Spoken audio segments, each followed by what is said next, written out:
Morituri is remembered as a tense wartime thriller, but the story behind its production is far stranger than the film itself. Brando battled the script, the studio fought collapsing budgets, and the ship nearly tore itself apart. These are the hidden moments that reveal how chaotic, risky, and unexpectedly revolutionary this forgotten 1965 drama truly was.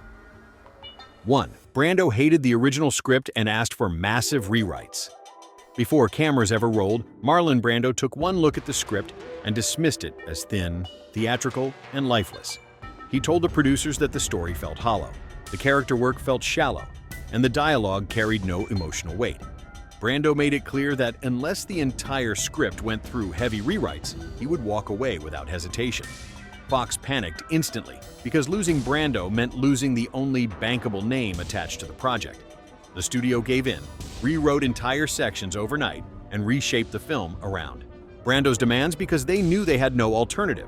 And once Brando secured the script he wanted, the next issue exploded inside the budget itself. 2. Marlon Brando was paid more than the entire supporting cast. Combined Fox placed all its hopes on Brando, and the result was a paycheck larger than the film's entire supporting cast combined. While the other actors shared modest salaries, Brando collected over $750,000, a number that shocked Hollywood at the time. Executives believed attaching his name would rescue the production from financial risk, even though the story was dark and experimental. Crew members joked that every time Brando blinked, the studio paid another $1,000. The imbalance created tension, because everyone knew the film lived or died based on Brando alone. And while money caused friction, the real pressure grew from the cold silence between the two biggest stars. 3. Yul Brynner and Brando barely spoke off. Camera the heated. Chemistry audiences saw between Brando and Yul Brynner did not come from rehearsals or bonding.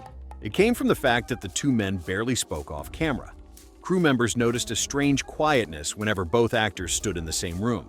There were no friendly conversations and no shared jokes. Instead, they communicated with stiff nods and long glares. Some crew described it as a silent competition, as if each actor was measuring the other without saying a single word. Their tension bled into the scenes, giving the film a natural 4. The ship was not a set, it was a real freighter edge no director could artificially create. And while the actors kept their distance, the environment they filmed in added an entirely new level of danger. Instead of building a safe Hollywood set, the production rented a real wartime freighter that was barely holding itself together. The ship had survived decades at sea, and time had carved its own scars into every corner. Crew members recalled walking across rusted metal, stepping around broken railings, and hearing ladders creak like they would snap any moment. Water seeped through old weld lines, and some rooms felt ready to collapse under their own weight. Brando later said the ship felt more like a haunted relic than a filming location. The constant instability forced every shot to be planned with caution. And if an aging vessel felt risky, the people advising the film added an even stranger layer of authenticity. 5. Real German POWs. Helped advise the script to avoid Hollywood mistakes. The production brought in former German Navy prisoners of war to correct details across the entire script. These men adjusted uniforms, corrected officer ranks, and even pointed out technical errors in ship operations. Some had served on real cargo vessels during the war, and their memories shaped the accuracy of several scenes. The actors said the POW advisors carried a heavy sadness, but also a strict discipline, making them both helpful and intimidating. Their involvement gave the production a level of realism rare for films from the mid-1960s. And yet, even with expert guidance, the movie still struggled to make its visuals convincing without a daring solution. 6. The storm sequences used actual Navy weather footage. When the special effects teams attempted storm shots in the studio water tank, the results looked artificial and unimpressive. So Fox bought real naval storm footage directly from military archives to blend with close-up shots. The real waves, real lightning, and real hurricane swells intensified the danger on screen far beyond what practical tricks could capture. This created a seamless visual effect that fooled audiences into believing every storm moment had been filmed on location.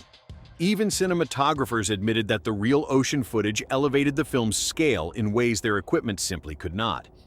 And although the storms looked breathtaking, the reaction in Germany turned the release into something far more chaotic. 7. The movie's anti-Nazi message caused protests in Germany. When Morituri premiered in Munich, the reaction turned heated almost instantly. Protest groups gathered outside theaters, claiming the film painted Germans as untrustworthy, broken, and villainous.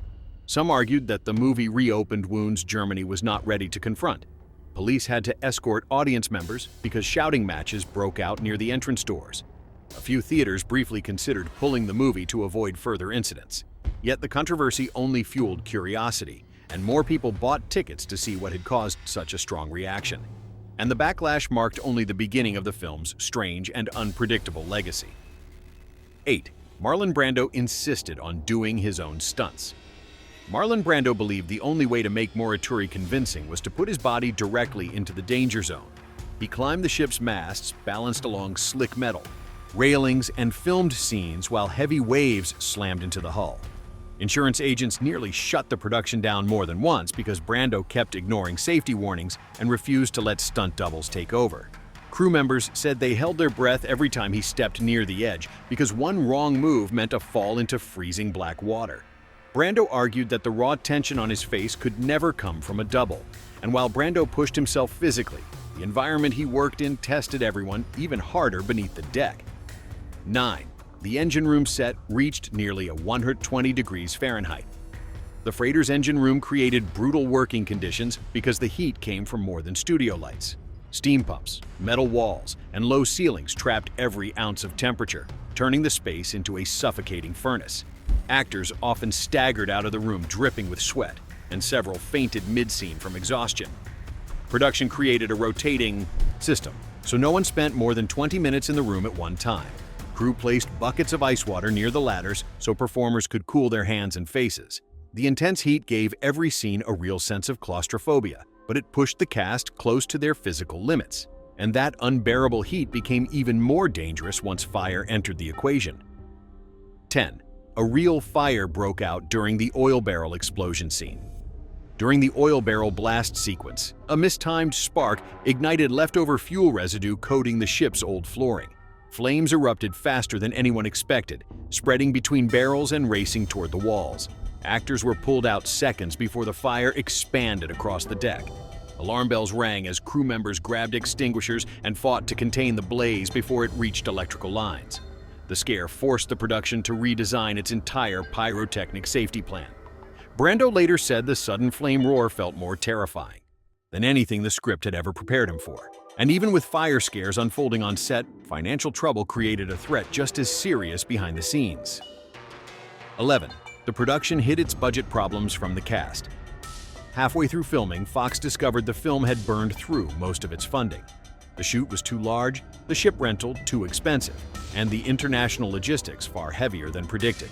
Instead of announcing the crisis, producers secretly borrowed emergency funds from German investors to keep cameras rolling.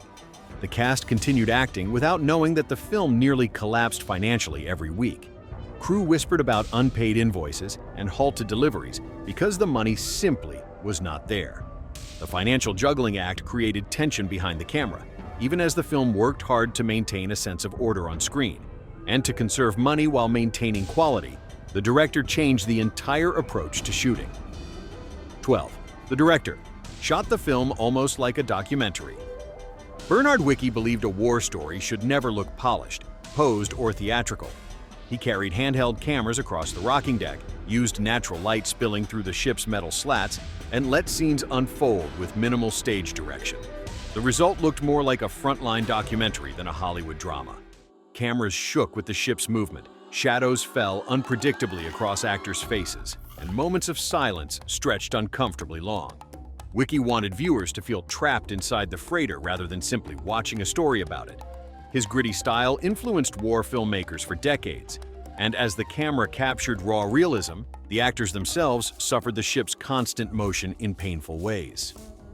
13. Many actors suffered motion sickness on the real ship. The freighter rocked non-stop, whether filming or resting, and its unpredictable tilts made motion sickness a daily struggle for many cast members. Some actors had to run off camera between takes, while others leaned over the rails battling waves of nausea. Crew joked that half the cast spent more time vomiting than acting. Dehydration became an issue because seasickness drained energy faster than anyone expected. Brando himself reportedly felt queasy during long scenes in narrow corridors where the rocking felt strongest. Despite the discomfort, the production kept rolling because stopping meant losing precious daylight hours. And while stomach struggles were miserable, the fight over Brando's accent caused an entirely different kind of turmoil. 14. Brando's accent was controversial. Even before release, executives worried that Brando's self-crafted German accent sounded inconsistent, risky, and distracting. They urged him to work with dialect coaches to polish the performance. Brando refused, insisting the speech pattern had to feel rough, broken, and lived in. He improvised many vocal choices instead of following coaching. Notes: some early cuts left studio heads panicked because they feared critics would mock the accent. However, Brando argued that a spy pretending to be German would naturally speak with subtle irregularities. His resistance created long debates in editing rooms, but Wiki eventually sided with him. And while the accent controversy caused studio anxiety, the film's release brought a final shock that transformed its legacy. 15. The film flopped but became a cult classic in film schools. Despite its huge budget and major star power, Morituri earned only about $2.5 million, far below expectations. Audiences found the plot too grim and the tone too heavy, and theaters reported low turnout across the country.